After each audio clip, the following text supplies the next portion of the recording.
నా అంత ఆత్రం ఫెలో ఇంకెవ్వరు ఉండరేమో ఈ ప్రపంచంలో. నేనైతే ఫస్ట్ ఇవి డిఫరెంట్‌గా ఉన్నాయని జెప్పి మింత్రాలో అయితే ఆర్డర్ చేశాను. తీరా వచ్చినాక చూస్తేనేమో ఇవొచ్చేసి చిన్నప్పుడు మనం కొనుక్కునే తిమ్మిరి బిళ్ళల్లా అనిపించినియి. సరే ట్రై చేద్దాం అని చెప్పైతే ఓపెన్ చేశాను. చాలా డెలికేట్‌గా ఉన్నాయి. అండ్ ఇవొచ్చేసి డ్రై షీట్ మాస్క్ అన్నమాట. Face sheet mask. మనం విడిగా అయితే లిక్విడ్‌తో కొంటాం గదా! ఇవొచ్చేసి డ్రైగా ఉన్నాయి. వీటిని మనం ఏదైనా లిక్విడ్‌లో వేసేస్తే ఇలా ఉబ్బిపోయి, ఆ లిక్విడ్ అంతా పీల్చుకొని మనకి ఫేస్ షీట్ మాస్క్ అయితే ఇస్తది. నేనైతే బీట్రూట్ జ్యూస్‌లో వేశాను. తర్వాత జాగ్రత్తగా ఓపెన్ చేసేసుకొని మనం ఫేస్‌కి పెట్టేసుకోవటమే. ఈవెన్‌గా సెట్ జేసుకోవాలి. నాకెందుకో ఈ సైజ్ పెద్దదనిపించింది నా ఫేస్‌కి. బట్ స్టిల్ ఈవెన్‌గా సెట్ చేసేసాను.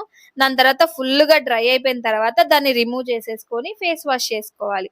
నాకైతే పల్ప్ నా ఫేస్‌కి ఉండిపోయింది. ఫేస్ వాష్ చేసుకున్న తర్వాత ఎలా ఉందనే చెప్తాను. టు బీ ఫ్రాంక్ చాలా రిఫ్రెషింగ్‌గా అనిపిచ్చింది. కొంచెం బ్రైట్‌గా గూడా అనిపిచ్చింది. ఎందుకంటే ఇవన్నీ నేచురల్ గాబట్టి, మనం దీంతో డిఫరెంట్‌గా గూడా ట్రై జేయొచ్చు లిక్విడ్స్‌తో. సో, వీటి లింక్స్ కావాలనుకుంటే కమ్యూనిటీ పోస్ట్‌లో చెక్ చేయండి. వీడియో నచ్చితే ఛానెల్‌ని సబ్స్క్రైబ్ చేసుకొని